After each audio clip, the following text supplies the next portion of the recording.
आराधना आराधना आराधना मिलकर आराधना तेरी आराधना। अपनी आंखों को बंद रखें। हम जीवित परमेश्वर के सामने हैं। वो परमेश्वर जो बोलता है और सब कुछ बनता है, जिसकी आवाज में ताकत है, जिसकी आवाज पर्वतों को हिला देती है।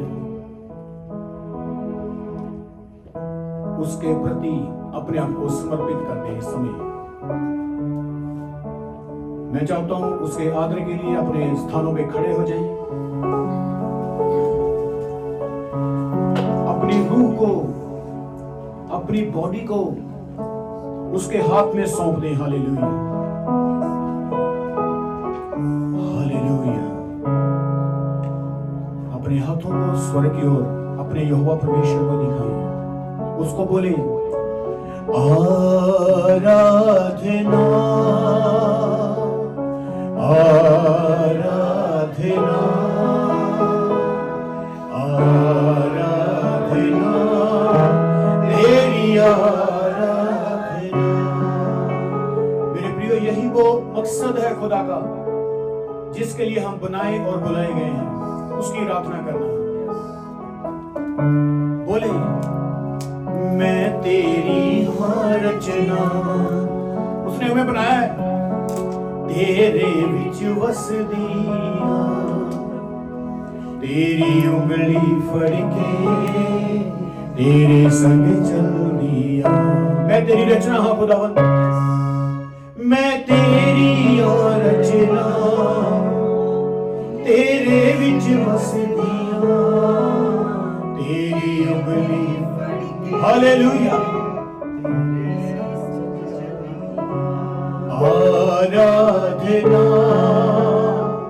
आराधना, बुलंदी से आराधना तेरी आराधना। दूसरों के साथ आराधना आराधना आराधना तेरी आराधना। परमेश्वर, तेरा अनुग्रह इनके ऊपर होने पाए खुदावन। तेरा अभिषेक जो लोग खड़े हैं तेरी हजूरी में, इनकी जिंदगियों पर होने पाए खुदावन, इनके जहनों पर होने पाए खुदावन। तेरा मसा प्रभु इनकी रूहों को भर दे खुदावन, और ये तेरी आराधना से भर जाए खुदावन, तेरे ताजे मसे और तेरे अभिषेक से भर जाए खुदावन। और इनमें से कोई भी कमजोर, निताना या ऐसा ना हो खुदावन जो रहा हुआ अपने आप को महसूस करे। इनकी जिंदगियां तुझ में एक्टिव हो जाए खुदावन, जे मसा से, ताकत से, बल से भरे रहे खुदावन।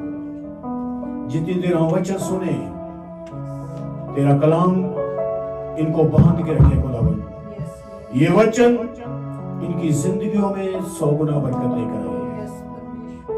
हालेलुया। यीशु मसीह के जिंदा नाम से आमीन। सब बैठिए। हालेलुया। खुदावन आपको बड़ी बरकत दे आज के दिन पे। मैं चाहता हूं कि परमेश्वर के जिंदा नाम पर जोरदार ताली लगाएं। हालेलुया। वही महिमा के योग्य है। कोई मनुष्य, कोई सेवक, कोई भी व्यक्ति महिमा के योग्य नहीं है। केवल परमेश्वर ही महिमा के योग्य है। हालेलुया। ये सच्चाई है। मेरे प्रियो, आज का जो वचन हम सीखने जा रहे हैं, बहुत बार हमने इसको पढ़ा होगा, सुना होगा और सीखा भी होगा, लेकिन मेरा ईमान है जब आप इसको दोबारा सुनेंगे तो एक नया दृष्टिकोण आपके जिंदगी में परमेश्वर देगा। हालेलुया।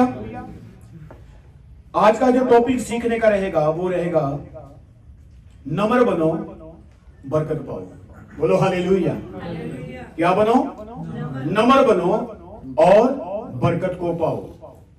आप मेरे साथ पढ़ सकते हैं मत्ती की अंजील नए नियम में उसका 5 अध्याय उसका 5 वचन। Book of Matthew chapter 5 and verse 5। Hallelujah, thank you Jesus. मत्ती दी अंजील ओदा 5 अध्याय ओदा 5 वचन। हाँ जी पढ़िए। धन्य है वह जो नम्र है, क्योंकि वह पृथ्वी के अधिकारी होंगे। बोलो, धन्य है जो क्या है? नम्र है, क्योंकि वो पृथ्वी के अधिकारी होंगे। हालेलुया। मेरे प्रियो, जो पानी होता है वो हमेशा नीचे स्थानों में बहता है। जो जगह नीची होती, जो जेड़ा पासा नीमा होता है, पानी हमेशा उतर बहता है। हालेलुया। पानी कभी ऊपर की तरफ नहीं चढ़ता, पानी हमेशा उस जगह पे पहुंच जाता है अपने आप, उसको भेजना भी नहीं पड़ता, अपने आप चले जाता है जो जगह नीवी होती है। तो आज का जो टॉपिक भी यही है, नम्र बनो और बरकत को पाओ। हालेलुया। अगर बिना नम्रता के आपको कोई बरकत मिल रही है, अगर इंसान बिना नम्रता के बरकतें पा रहा है, वो नम्र नहीं है, वो घमंड से भरा है, तो कौन देता है? परमेश्वर का काम करने का एक सिस्टम है। लिखा है वो घमंडियों के साथ नहीं चलता, ना झूठे लोगों के साथ अपनी दोस्ती रखता है। वो किनके साथ चलता है? वो नम्र लोगों का परमेश्वर है। हालेलुया। क्या ही धन्य है वह जो नम्र है, क्योंकि वह पृथ्वी के अधिकारी होंगे। इस पृथ्वी के भी, वो पृथ्वी जो स्वर्ग में है, वहां पे भी वो दोनों तरफ से अधिकारी होंगे जो नम्र होंगे। बाइबल में बहुत से ऐसे टॉपिक हैं, बाइबल के अंदर बहुत सी आयतें हैं जहां पे हम देखते हैं कि लोग नम्र हुए और परमेश्वर ने उनको इसी पृथ्वी पर उठाया, आगे बढ़ाया। हालेलुया। अगर मोटी मोटी हम बात करें तो यूसुफ को हम सब जानते हैं। यूसुफ को परमेश्वर ने कुएं में से उठाकर तख्त तक परमेश्वर उसको लेके गया, राजा बनाया, क्योंकि यूसुफ क्या था? नम्र था। दाऊद परमेश्वर का नम्र व्यक्ति था। मूसा के बारे में लिखा है कि मूसा के समान इस पृथ्वी पर कोई भी नम्र व्यक्ति नहीं था। परमेश्वर ने क्या किया? उसको बड़ी मिनिस्ट्री का अगुवा बनाया। अगर बिना नम्रता के हम बढ़ रहे हैं, इसका मतलब बढ़ाने वाला कोई और है। और जो नम्रता की सतह में नहीं है, वो लोग नम्र नहीं है। जो नम्रता की सतह के नीचे रहते हैं, जो नम्रता को पसंद करते हैं, जो नम्रता को बोलते हैं और जो नम्रता में जीते हैं, जो नम्रता को सीखते हैं, वो व्यक्ति नम्र हो जाते हैं और उनका हिस्सा स्वर्ग से आता है। हालेलुया। परमेश्वर आप उनकी तारीफ करता है कि जैसे उसने अयूब के बारे में कहा, अयूब जैसा खरा व्यक्ति पूरी दुनिया पर नहीं है। हालेलुया। तो आज हम देखेंगे कि वो लोगों के बारे में सीखेंगे जो नम्र हुए, उनकी जिंदगी का लाइफस्टाइल देखेंगे और उनको परमेश्वर ने कैसे बढ़ाया और बरकतें दी। हालेलुया। आप मेरे साथ पढ़े मत्ती की अंजील, उसका हम पढ़ेंगे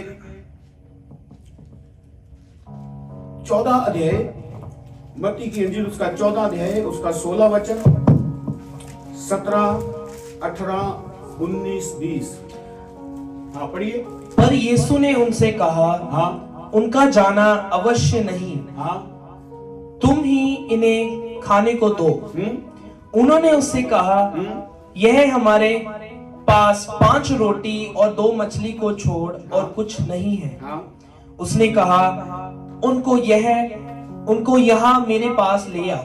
हाँ, तब उसने लोगों को घास पर बैठने को कहा और उन 5 रोटियों और 2 मछलियों को लिया और स्वर्ग की ओर देखकर धन्यवाद किया और रोटियां तोड़ तोड़ कर चेलों को दी और चेलों ने लोगों को। जब सब खाकर तृप्त हो गए तो चेलों ने बचे हुए टुकड़ों से भरी हुई 12 टोकरियां उठाई और खाने वाले स्त्रियों और बालकों को छोड़कर 5000 पुरुषों के लगभग थे। हालेलुया। हालेलुया। सबने सुन लिया? ये घटना हमने बहुत बार पढ़ी है, बहुत बार इसको सीखा है, और जितनी बार भी आप वचन को पढ़ते जाओगे, लिखा है ये लिविंग वर्ड है, ये जीवित वचन है। हर बार ये घूमकर नई रीति से आप पे आगे आएंगे, नए तरीके से वे आपसे बातचीत करेंगे, क्योंकि ये जिंदा वचन है। आज से 5 साल कुछ और बातें करेंगे, अगर आज इसको पढ़ोगे तो ये और रीति से बात करेंगे। तो मेरा ईमान है आज ये वचन अलग रीति से आपसे बात करेंगे। हालेलुया। हाँ, सबसे पहले हम जो बात देखेंगे, यीशु क्या कहता है। यीशु ने उनसे कहा, उनका जाना अवश्य नहीं, तुम ही उसको खाने को दो। एक वचन को हमें एक लाइन के ऊपर जा रहे हैं बड़ी धीरे से। यीशु ने उनको ये पहली जो बात कही, जो पहली लाइन कही, तुम इसको खाने को दो, इनका जाना जरूरी नहीं है, इनको यहीं पे तुम खाने को दो। ये जो वर्ड है ना, ये वर्ड, ये परमेश्वर का आदेश है। तुम दो, ये हुक्म है, तुमने करना है, जाने की जरूरत नहीं है। ये तुम्हारे लिए है, ये तुम्हारा हिस्सा, ये तुमको करना जरूरी है। ये यीशु का पहला हुक्म आया उनके पास, तुम दो, तुमको देना है। दूसरी लाइन जब हम इसको पढ़ेंगे, उन्होंने उनसे कहा, यहां हमारे पास 5 रोटियां और 2 मछलियों को छोड़ और कुछ नहीं। उनका आगे जवाब था। यीशु का पहले हुक्म आता है, फिर लोग जवाब देते हैं, चेले जवाब देते हैं, प्रभु हमारे पास तो कितनी रोटियां हैं? 5 रोटियां हैं और 2 मछलियां हैं, इनके बिना हमारे पास कुछ भी नहीं है। ये चेलों का यीशु के प्रति उत्तर था आगे से। अभी हम एक लाइन पर जा रहे हैं मेरे प्रियो। अगर हम पहला इसका हम देखें, 5 रोटियां और 2 मछलियों का दृष्टिकोण थोड़ा चेक करें। 5 रोटियां और 2 मछलियां, उनका जब हम दृष्टिकोण देखते हैं, अगर वो आपस में बात करें, 5 रोटियां हैं, खाने वाले कितने हैं? 5000 हैं। बच्चे पाकर अगर औरतें भी साथ में गिन लेते तो जो बाइबल के स्कॉलर है वो बोलते हैं 20,000 लोग हो सकते हैं, क्योंकि हर मीटिंग में औरतें लगभग ज्यादा ही होती हैं। उन्होंने सिर्फ आदमियों को गिना, ना औरतों को गिना, ना बच्चों को गिना। अगर बच्चे भी लगा लें, औरतें भी लगा लें, तो कितनी हो सकती है? वो कहते हैं 20,000 हो सकती है, लेकिन हम 5,000 को लेके चलेंगे। 5 रोटियां हैं, 2 मछलियां हैं। अगर वो उनके दृष्टिकोण से हम देखें तो वो आपस में बात अगर करें तो वो कैसे बात करेंगी? वो क्या कहेंगी आपस में? अरे हम तो सिर्फ 5 हैं और खाने वाले कितने हैं? 5,000। बाप रे, कैसे होगा? मछलियों से सलाह लेते होंगे, अरे तुम तो और भी कम हो, तुम तो 2 हो, क्या कर पाओगे? नहीं कर पाओगे, क्योंकि खाने वाले बहुत ज्यादा हैं। अगर उनके दृष्टिकोण से हम देखें, वो आपस में बात करें तो ऐसे बात चली होगी, क्योंकि वो बहुत थोड़े हैं। लेकिन मेरे प्रियो, इसी दृष्टिकोण के साथ अगर हम अपने आप को खुद को जोड़ें, मेरे पास इतने साधन नहीं है। इसी दृष्टिकोण से, जैसे रोटियों का दृष्टिकोण हमने सीखा, अगर यहां पे अपनी लाइफ को रख के देखें, प्रभु मैं तो बड़ा अभी कम हूं, मेरे पास इतने साधन नहीं है, मेरे पास अच्छी जॉब नहीं है, मैं तो अभी बहुत कम हूं, मैं इतना कर नहीं पाऊंगा। लेकिन मेरे प्रियो, यीशु ने यहां पे क्या बोला? अगली वाली लाइन हम देखेंगे, यीशु ने क्या बोला। उन्होंने बोला, तब उसने लोगों को घास पर बैठने को कहा। फिर यीशु एक हुक्म देते हैं, कहां बैठ जाओ? घास पर बैठ जाओ। हम सोचते हैं शायद ये नहीं होगा, शायद मेरी प्रार्थना बड़ी छोटी है, शायद मेरे शब्द बड़े बौने हैं, शायद मैं ये नहीं कर पाऊंगा। परमेश्वर कहता है, बैठो तो सही। हालेलुया। कुछ भी हो जाए जिंदगी में, एक बात को सीखो, भले आप कुछ नहीं है तो भी आप बहुत कुछ है। 5 रोटियां तो एक बंदा खा जाता है, एक बंदे के पास सीधा एक बंदे की खुराक थी। वहां पे लिखा है एक लड़का था, उसके पास एक बंदे की खुराक थी 5,000 को। कैसे हो सकता है? लेकिन अगर खुदा ने कहा है तो वो हो सकता है। बोलो हालेलुया। जब इस दृष्टिकोण में थोड़ा और आगे जाते, नीचे जाते हैं, तो हो सकता है रोटियों ने कहा होगा, अरे कौन मांग रहा है? यीशु मांग रहा है, चलो चलते हैं। फिर हो सकता है। लड़के ने क्या किया? जिसकी रोटियां थी, उसने रोटियां क्यों दे दी? उसने क्यों नहीं सोचा मैं 2 देता हूं, मैं 3 दे देता हूं? उसने 5 की 5 दे दी। 2 मछलियां थी वो भी दे दी। उसने कुछ नहीं सोचा। क्यों? मेरे प्रियो, ये उसकी नम्रता का साइन है। वो नम्र, प्रभु ने मांगा है, यीशु को चाहिए, ले ले। यहां पे हम देखते हैं रोटियां भले 2 हैं, मछलियां, रोटियां भले 5 हैं, मछलियां बेशक 2 हैं, लेकिन जो दे रहा है उसका हृदय भी तैयार है, देने वाले का भी हृदय तैयार है। याद रखें, जब यीशु को आप देते हैं तो अपने हृदय और गुर्दे तैयार रखें देने के लिए। हालेलुया। जो कुछ आपके पास है, परमेश्वर उसको ही आपके लिए हथियार बना के आपके हाथ में सौंप देगा। जो कुछ है। चेले पता क्या सोचते थे? ये 5 रोटियां 2 मछलियां की जो उदाहरण है, ये चारों सुसमाचार में पाई जाती हैं। वक्रा वक्रा दृष्टिकोण है। ये मेरे को अच्छा लगा, इसलिए मैंने इसको यूज किया। मैंने चारों को पढ़ा, ये थोड़ा अलग सा लगा।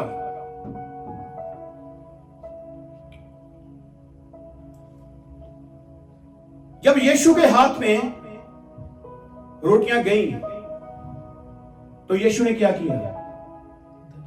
धन्यवाद किया, शुक्र करके क्या कर दिया? तोड़ दिया। हालेलुया। अभी मेरी बात सुने, रोटियां कितनी है बोलो? 5 रोटियां हैं। अगर इंसान रोटी तोड़े तो रोटी क्या होती है? घट जाती है। हालेलुया। अगर रोटी परमेश्वर तोड़े तो रोटी बढ़ जाती है। हालेलुया। यीशु की कुदरत बताऊं थोड़ा यहां पे रुक के। हमने देखा होगा ट्रेनों में, जहाजों में, बस स्टॉप पे हमने देखा होगा यहां पे थूकना मना है। थूकने से क्या होती है? बीमारियां फैलती हैं। बोलो ऐसे होता है?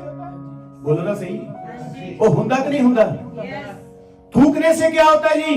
बीमारियां फैलती। यहां पे थूकना मना है, हम घर में भी थूकते नहीं है। इंसान थूके तो बीमारियां फैलती हैं। हालेलुया। अगर मेरा और आपका खुदा थूके तो आंखों की रोशनी वापस आ जाती है। बोलो हालेलुया। यहां पे एक और खुदा की कुदरत बताऊं आपको। आंख में कचरा पड़ जाए तो आंखें क्या हो जाती हैं? बोलो तो सही, खराब हो जाती हैं। पूरा करो इस बात को, आंखें क्या होती हैं? अगर आंख में मिट्टी चली जाए, कचरा चले जाए, रेत चले जाए, आंख क्या हो जाती है? यीशु ने मिट्टी को कहां थूका? मिट्टी को धरती पर थूका और मिट्टी को आटे की तरह बनाकर अंधे की आंख पे लगा दी। आंखें तो पहले नहीं है।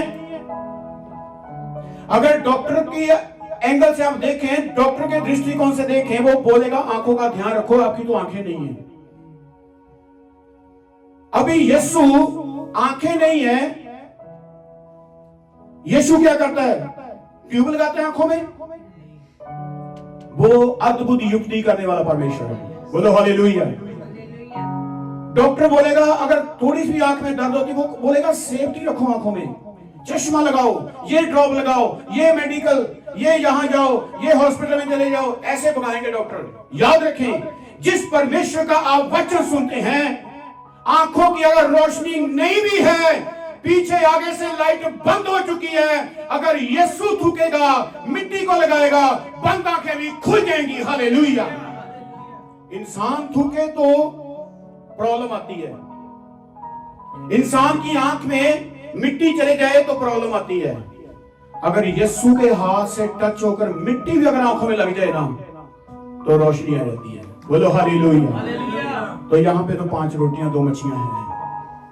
ये मिट्टी से बढ़कर है थोड़ा, तो क्यों नहीं बरकत आएगी? लेकिन यीशु ने काम किया यहां पे। मैं आपको यहां पे बताना चाहता हूं, लोग भी उसी टाइप के थे। हालेलुया। हम डॉक्टर के पास जाते हैं, सारी बीमारी खोल देते हैं उसके सामने जाके, कुछ भी छुपाते नहीं है। लेकिन जब यीशु की हजूरी में आते हैं तो हमारे मुंह नहीं कई बार खुलते हैं। बंदा चिल्लाता चिल्लाता कलेजा ही बाहर आ जाता है, फिर भी नहीं बोलते। यीशु के लिए बोलना है, किसी सेवक के लिए नहीं बोलना, यीशु को पुकारना है। संडे तो होता है हमारे पास पुकारने के लिए, घर में पुकारो जरा, फिर पता चलेगा। घर में नहीं हो सकता, संडे चर्च में हो जाता है ये। तो इसलिए समय को लाभदायक बनाते रहे। हालेलुया।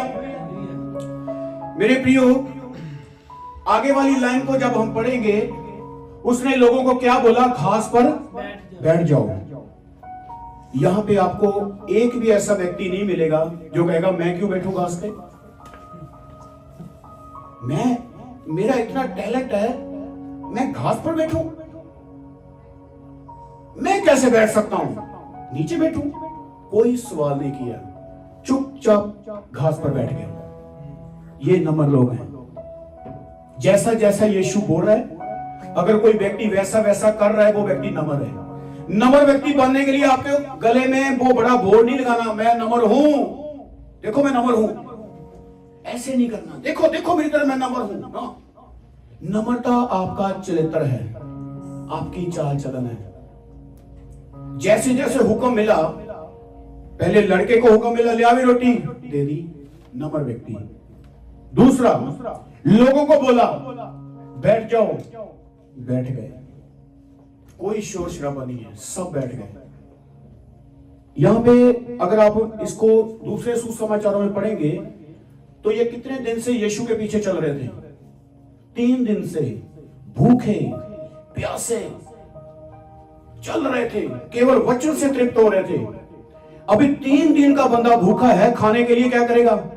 दौड़ेगा कि अरेस्ट करेगा आराम से? वो दौड़ेगा, वो झगड़ा करेगा। हमारा एक टाइम का खाना छूट जाए ना, शाम को हमारा सब कुछ बाहर आने को करता है, खाना कहां है, भागेंगे फटाफट, जो किचन में मिला बेहा ताजा सब खा जाएंगे, क्योंकि कंट्रोल नहीं होता हमसे ना। नम्र लोगों की ये क्वालिटी है, वो कंट्रोल रखेंगे, रिलैक्स करेंगे। भूख के समय भी अगर कोई दूसरा भूखा पहले उसको खिला देंगे। नम्र व्यक्ति जो नम्र नहीं है ना, वो वेट नहीं करेगा, वो खुद ही खा खो जाएंगे बस। यहां पे इन्होंने आराम से बैठे, लिया और खाना जैसे जैसे चेलों ने दिया, जैसे जैसे बारी इनकी आई, वो तोड़ते गए, देते गए, चेले देते गए और लोग खाते गए। आराम से सब कुछ चला।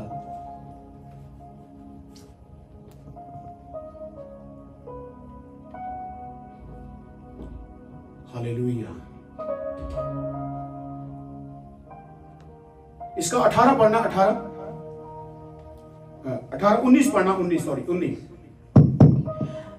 तब उसने लोगों को घास पर बैठने को कहा। हाँ? और उन 5 रोटियों और 2 मछलियों को लिया। हाँ? और स्वर्ग की ओर देखकर धन्यवाद किया। हाँ? और रोटियां तोड़ तोड़ कर चेलों को दी। बस हो गया पूरा 19 पढ़ना, बस एक ही वर्ष पढ़नी है। हाँ, एक थोड़ी लगी। हाँ। और चेलों ने लोगों को, ये हुआ 19 आयत में। 19 आयत में हम क्या देखते हैं? नम्रता और लोगों को जो नम्रता के द्वारा बरकत मिली है।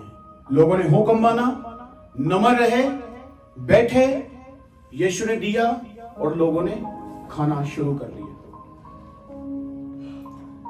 यहां पे यीशु मसीह ने सबसे पहले रोटियां को लेकर कहां किया?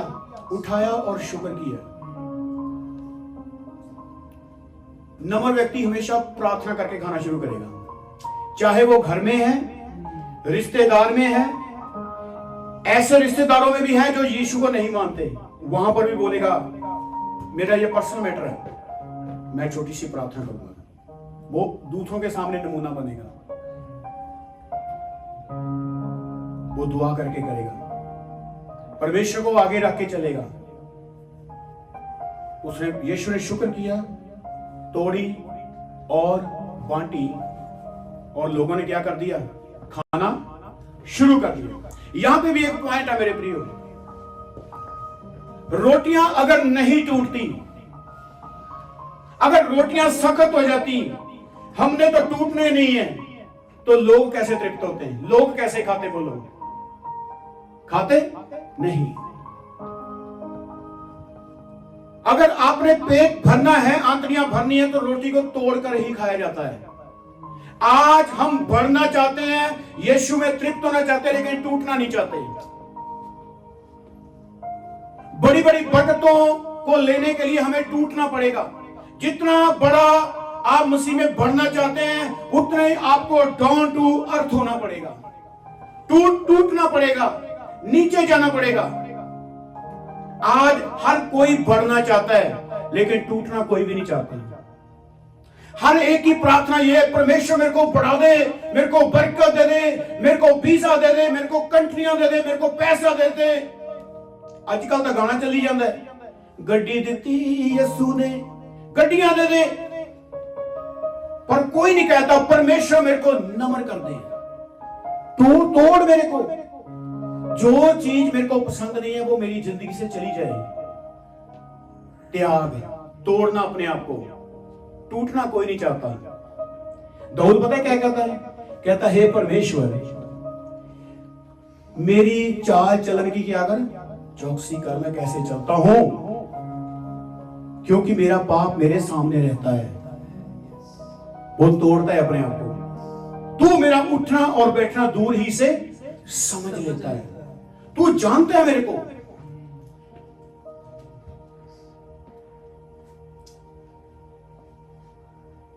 बरकत पाने के लिए अगर आप चाहते हैं कि अपनी जिंदगी से आप तृप्त हो, आपकी जिंदगी से आपके परिवार तृप्त हो, आपकी जिंदगी से आपके रिश्तेदार तृप्त हो, तो आपको टूटना पड़ेगा।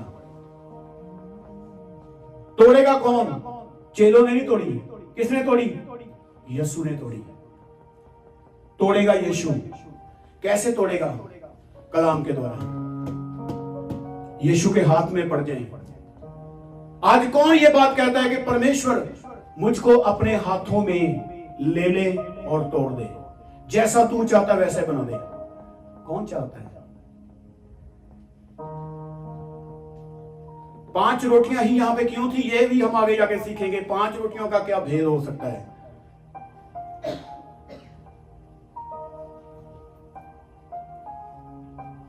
एक एक व्यक्ति हजारों के लिए इस्तेमाल हो सकता है अगर वो टूटता है।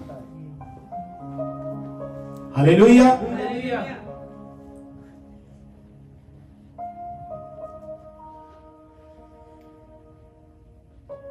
20 पढ़ेंगे। 20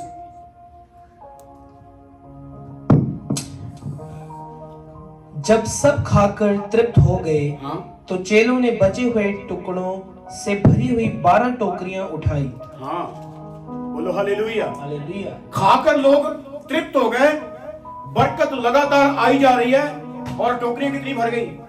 12। आपको पता है 12 टोकरियां यहाँ पे क्यों भरी? क्योंकि 12 चेलों ने आके यीशु को क्या बोला था? ये 12 टोकरियां चेलों को अकल देने के लिए भरी थी। चेलों ने क्या बोला था? नहीं हो सकता प्रभु, 100 रुपए की रोटियां भी नहीं पूरी होंगी, लोग ज्यादा हैं, रोटियां 5 हैं, 2 मच्छियां नहीं होंगी। 5 रोटियां में तो भर सकती कि नहीं? सिखाया खुदा ने अपने लोगों को। हो सकता है 12 चेले थे, 12 के लिए ये एक परमेश्वर की तरफ से अच्छी शिक्षा है। हो सकता है परमेश्वर से। जब आप चेलों की जुबान बोले शायद ये नहीं हो सकता, पूरा नहीं होगा, तब इस वर्ष को याद रखें, अगर आपका जीवन यीशु के हाथ में पड़कर टूटता है तो ये हो सकता है। हालेलुया। अच्छा, कितनी रोटियां, कितनी टोकरियां? 12 टोकरियां उन्होंने भरी। अभी हम टुकड़ों का दृष्टिकोण देखेंगे। बोलो हालेलुया। टुकड़ों, रोटियों की 12 टोकरियां नहीं थी, टुकड़ों की 12 टोकरियां थी। कितनी थी? टुकड़ों की। रोटियों के जो टुकड़े थे, टुकड़े लिखा है यहाँ पे, हाँ, टुकड़ों से भरी हुई थी। अभी हम थोड़ा टुकड़ों का दृष्टिकोण भी चेक कर लें। टुकड़ों को कोई पसंद करता है? बोलो। रोटियों के टुकड़े जो होते हैं, जो बच जाते हैं, उनको पसंद करेगा कोई? नहीं कर सकता। टुकड़े आपस में बात करते होंगे तो वो कैसे बात करते होंगे? अब हमारी वैल्यू नहीं है, अब हम छोड़ दिए गए हैं। वो सोचते हैं कि लोग उठेंगे, हमारे ऊपर से निकल जाएंगे, हमें खत्म कर देंगे, अब हमारी कोई वैल्यू नहीं है। ऐसे ही वो बात कर सकते हैं अगर उनके दृष्टिकोण से देखें, क्योंकि टुकड़ों की कोई वैल्यू नहीं होती। कौन पूछता है टुकड़ों को? साबुत रोटी और ताजी रोटी सारे खाना पसंद करते हैं, बचे खुचे किसी के टुकड़े कौन क्यों खाएगा? वो बिल्कुल अपने आप को हारा हुआ, कमजोर, बिखरा हुआ महसूस कर रहे हैं। यीशु ने यहां पे एक बात बोली, कहता सारे टुकड़ों को क्या कर लो? इकट्ठा कर लो। हालेलुया। और कहां पे डालो?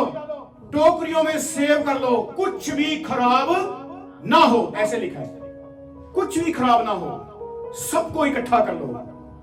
अगर यीशु के हाथ में पड़कर आप टूटते हो तो फिर भी आपकी वैल्यू घटती नहीं है। मेरे प्रियो, उसने रोटियों को टोकरियों में जमा नहीं किया, उसने सबसे बेस्ट टोकरियों में उसने रोटियों के टुकड़ों को रखा। हालेलुया।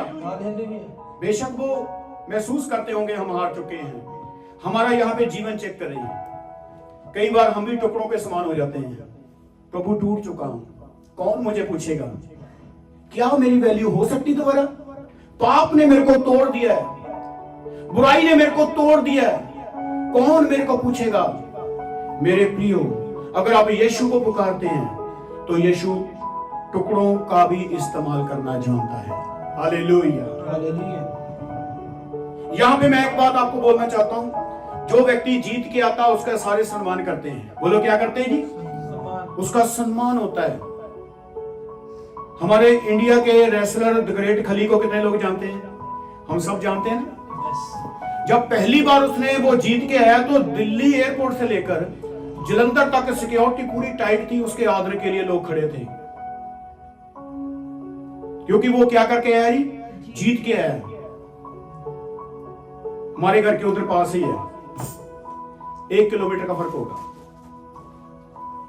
दुनिया उसको सम्मान करती है, वो क्या जो जीत के आता है। लेकिन यीशु की कुदरत को बताऊं एक बार फिर से, यीशु पता क्या आवाज लगाता है? हे सारे थके हुए, बोझ के नीचे दबे हुए, मेरे पास आओ, मैं तुम्हें क्या दूंगा? परमेश्वर उनको चुनता है जो हार चुके हैं, जो थक चुके हैं, जो टूट चुके हैं। परमेश्वर उनको चुनता है और अपने काम के लिए खड़ा कर देता है। बोलो हालेलुया। पर शर्त, व्यक्ति नम्र होना चाहिए, बस मानने वाला होना चाहिए कि प्रभु मेरे से हो गया। फिर परमेश्वर आपको कहीं पे भी रहने नहीं देगा। फिर वहां पे पोजीशन जैसे मर्जी हो जाए, फिर अगर खुदा ने आपको धर्मी ठहरा दिया तो कौन आपको गुनहगार ठहराएगा? बोलो। जिसको खुदावन ने सीधा कर दिया उसको टेढ़ा कौन करेगा? जिसके साथ परमेश्वर यहोवा है उसका विरोधी कौन हो सकता है? जिसको खुदावन चुन लेता है उसको कौन गिरा सकता है? अगर आपको लगे कि मेरी जिंदगी इन टुकड़ों के समान है, कोई मेरी वैल्यू नहीं है, तो यीशु की नजर में फिर भी आपकी वैल्यू है।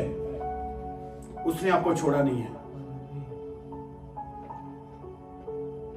12 टोकरियां अगर भर गई तो चेलों ने उठाई, ये किसके घर में गई होगी? वैसे ही करो, किसको मिले होंगे ये 12 टोकरी? बाइबल के अकॉर्डिंग अगर बात करें, बाइबल में लिखा है जो बोता है वो ही काटता है। बोलो हालेलुया। जो बो देता है वो ही काटेगा।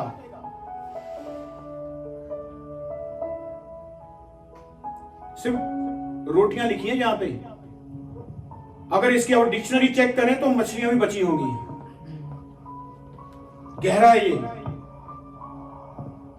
किसको मिली होंगी ये? उसी लड़के को। बोलो हालेलुया। जिसने बोआ था वो ही काटेगा। ये बाइबल का असूल है। किसी ने नहीं बोआ, पूरी भीड़ में किसी ने नहीं बोआ, सिर्फ एक लड़के ने बोआ, और जो कुछ था यीशु के लिए दे दिया। फिर बरकतें रहमतें किसको मिली? जिसने बीज को बो दिया। यहाँ पे एक बहुत अच्छा ये दृष्टांत है, ये उदाहरण है बीज बोने के ऊपर। रोटियां 5 क्यों थी? थोड़ा इस बात पे भी हम चलेंगे। मेरे प्रियो, मैंने आपको यह बोला कि टूटना बहुत जरूरी है। आपको पता है इंसान के अंदर ज्ञान द्वार कितने होते हैं? जो ज्ञान के द्वार के होते हैं, कितने होते हैं जी? 5 होते हैं। नंबर 1 क्या? आंखें, कान, नाक, जुबान और बॉडी, स्किन, ऐसे ना, स्किन। ये 5 द्वार होते हैं। अगर आप अपने ऊपर जय पाना चाहते हैं तो रोज खुदावन यीशु को बोले, प्रभु मेरे को तोड़, ये मेरे 5 को भी तोड़। जैसे तू इन 5 को तोड़ा, इन 5 को भी तोड़। जैसे इन 5 के द्वारा हजारों लोग तृप्त हुए, इसी तरह से ऐ खुदावन मुझे तोड़, मेरी जिंदगी के द्वारा भी हजारों तृप्त हो जाएं। बोलो हालेलुया। मैंने अभी बोला ज्ञान द्वार कितने होते हैं? 5। कितने होते हैं? 5। तो गुनाह कितने होते हैं जो इंसान की जिंदगी बर्बाद करते हैं? कितने होते हैं जी? 5 होते हैं। वो भी क्या क्या होता है? काम, क्रोध, लोभ, मोह, हंकार। ये काफी है। इतने एक ही इनमें से आ जाए तो बड़ा काफी हो जाता है। ये 5 चोर हैं जो प्रतिदिन इंसान को चुराते हैं, इंसान को इंसान में से चुराते हैं। अगर ये 5 चोर आपका पीछा कर रहे हैं तो आज खुदावन को बोले, प्रभु इनको तोड़ मेरे जीवन से। हालेलुया। मेरे जीवन से काम तोड़, क्रोध तोड़, लोभ को भी तोड़, मोह को और अहंकार को भी क्या कर दे? तोड़ दे, ताकि मैं तेरे लिए यूज हो सकूं। नंबर 1 काम, जो आज हर एक व्यक्ति के ऊपर अपना वार कर रहा है।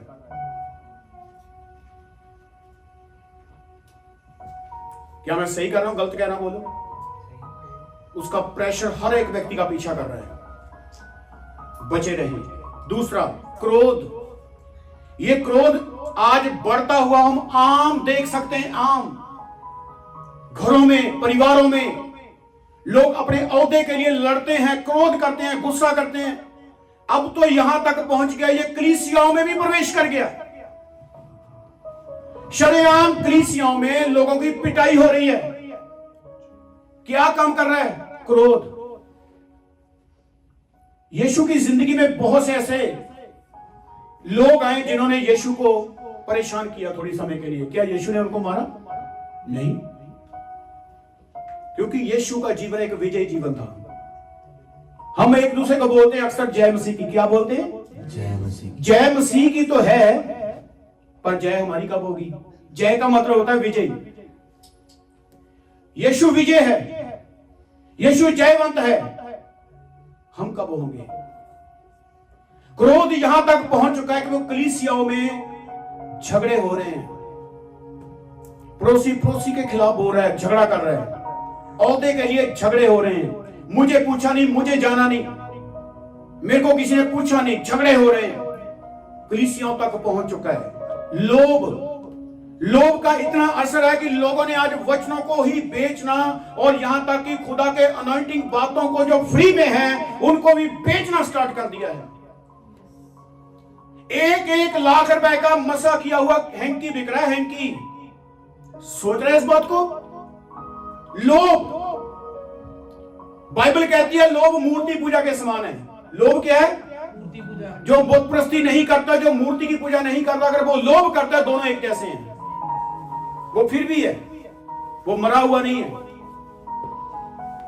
अपनी लाइफ को लग्जरी बनाने के लिए चाहे कुछ भी करना पड़े, मैं लोभ करूंगा और मैं अपना आपको स्वार्थ को पूरा करूंगा। लोभ। मैं वचनों को तोड़ूं, मैं कुछ भी करूं, लेकिन मैं अपने लोभ को पूरा करूंगा। लोभ। मोह। मोह का मतलब होता है मोह लेना, किसी को अपनी तरफ आकर्षित कर लेना। आज ऐसे ऐसी चीजें खड़ी हो रही हैं कि लोगों को अपनी तरफ आकर्षित किया जा रहा है, लालच दिखा दिखा के। कोई आपको यह कहता हुआ नहीं मिलेगा अपनी स्लीव उठाओ और अपनी खुदी का इनकार करो, यीशु के पीछे आओ, तंग रास्ता तय करो। कुछ ना मिले तो भी आप यीशु के लिए जियो। बहुत कम है, कम लोग मिलेंगे आपको। लेकिन लुभाने वाली बातें जो दिमाग में, कानों में शहद खोलती हैं, अच्छा लगता है सुनने को, वो बातें, मोह की बातें ज्यादा बोली जा रही हैं। इस जाल में भी आज बहुत से लोग फंसे हुए हैं। अहंकार, मेरे जैसा तो कोई है ही नहीं, मैं आई एम द बेस्ट, मैं एक ही एक पीस हूं जो दुनिया पर बेस्ट हूं, बाकी सब ऐसे ही हैं। ये अहंकार है। मेरे जैसा कोई नहीं, मेरी कलीसिया जैसी कोई कलीसिया नहीं। सेवकों के अंदर, बाहर लोगों के अंदर, शारीरिक लोगों के अंदर, रूहानी लोगों के अंदर आज अहंकार को हम आम देख सकते हैं। मेरे से ज्यादा बुद्धिमान, ज्ञानवान कोई व्यक्ति नहीं। एक दूसरे को वो रिप्लाई देते हैं, कारण पता क्या है? अहंकार। मैं तेरे से बेस्ट हूं, तू कैसे बोल सकता है? मैं तेरे से बढ़िया हूं। यीशु मसीह ने चेलों के क्या धोए? पैर धोए। उसने बोला अगर मैं गुरु और प्रभु होकर ये कर सकता हूं कि तुमको क्या करना चाहिए? यीशु की नम्रता। मेरे प्रियो, ये 5 जो अपराध है, काम, क्रोध, लोभ, मोह, अहंकार जो है, ये हमारी जो नम्रता है उसको घुन की तरह खाते हैं। समझे मेरी बात को? इंसान की नम्रता को, अगर इंसान नम्र होना चाहे भी, तो भी ये 5 मिलकर जब हमला इंसान के ऊपर करते हैं तो इंसान नम्र होना भूल जाता है, दीन होना भूल जाता है। आज यीशु को एक बात कहें, प्रभु जैसे तूने 5 रोटियों को तोड़ा अपने हाथ में, मेरे जीवन में ऐसी बातें पाई जाती हैं, मेरे जीवन से इन 5 को तोड़ दे, ताकि मेरा जीवन क्या हो जाए? सीधा तेरी तरफ हो जाए, मैं तुझे देखूं, अपने पैरों पे खड़े हो जाए। हालेलुया। टूटने के लिए तैयार रहें। रोटियां जब तक टूटी नहीं तब तक वो बटी नहीं, जब तक वो बटी नहीं वो किसी काम की नहीं थी। टूटने के लिए तैयार रहे। यीशु ने यहां तक कि जब उसने प्रभु भोज किया, उसने भी एक रोटी को लिया और तोड़ा, कहा ये खाओ, ये मेरा बदन है। वो खुद अपने आप को तोड़ता गया हमारे लिए। हालेलुया।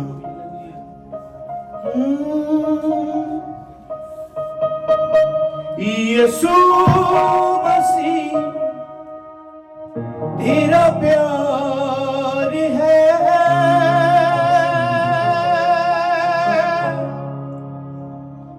मैं जो जिंदा हूं। अपने हाथों को स्वर्ग की ओर उठाएं। ये उसके प्रेम ने आपको इकट्ठा किया है। परमेश्वर आपको बढ़ाना चाहता है, लेकिन वो एक ही शर्त है, टूटने के लिए तैयार रहें।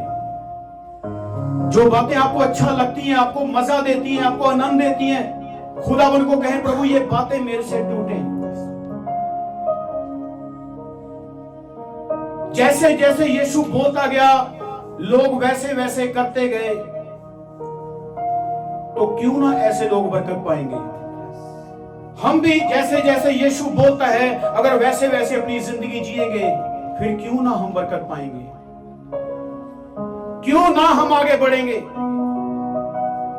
क्यों ना हम अपनी बीमारियों पर विजय पाएंगे, क्यों ना हम अपने परिवारों पर जय पाएंगे, और क्यों ना हम अपने शरीरों पर जय पाएंगे, अगर वैसे ही जिंदगी जिएंगे जैसे यीशु ने कहा। एक भी व्यक्ति उठकर नहीं बोला मैं ऐसे नहीं करूंगा, तो लिखा वो खाकर तृप्त हो गए। यीशु आपको कला खिलाना नहीं चाहता मेरे प्रियो, यीशु आपको तृप्त करना चाहता है, आपको संतुष्ट करना चाहता है, आपको भरना चाहता है। उमड़ता हुआ आपको देखना चाहता है। वो खाली आपके पेट को भरना नहीं चाहता, वो आपको उमड़ता हुआ देखना चाहता है। यीशु के लिए, यीशु को मांगे, प्रभु ये जीवन तेरे लिए हो।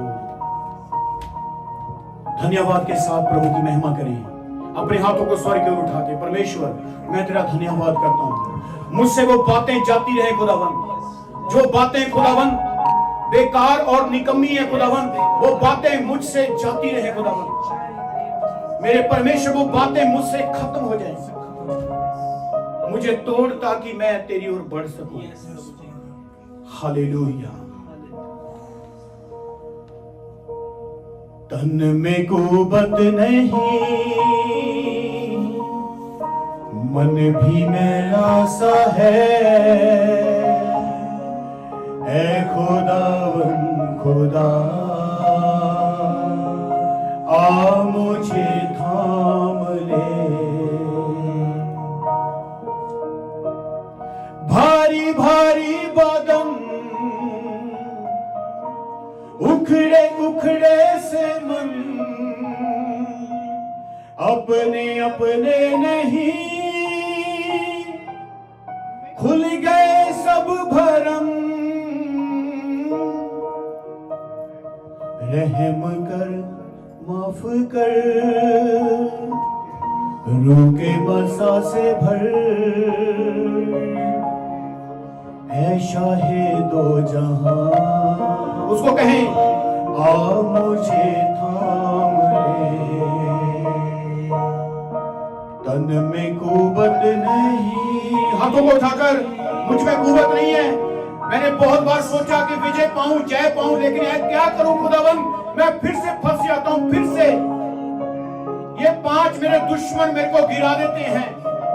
कई बार मैं सुन लेता हूं, कई बार मैं देख लेता हूं, कई बार मैं बोल देता हूं, कई बार खुदावन वो बात मैं कह देता हूं, कर देता हूं।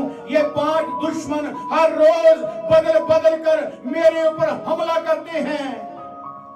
ऐ खुदावन खुदा मुझे थाम ले, क्योंकि तेरे बगैर मेरा छुटकारा है ही नहीं। तू ही मेरे को छुड़ा सकता है।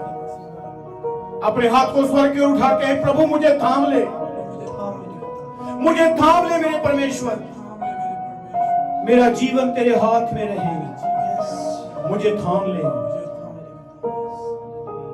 मुझे तोड़ इन रोटियों की तरह खुदावन, ताकि लोगों को तृप्त कर सकूं।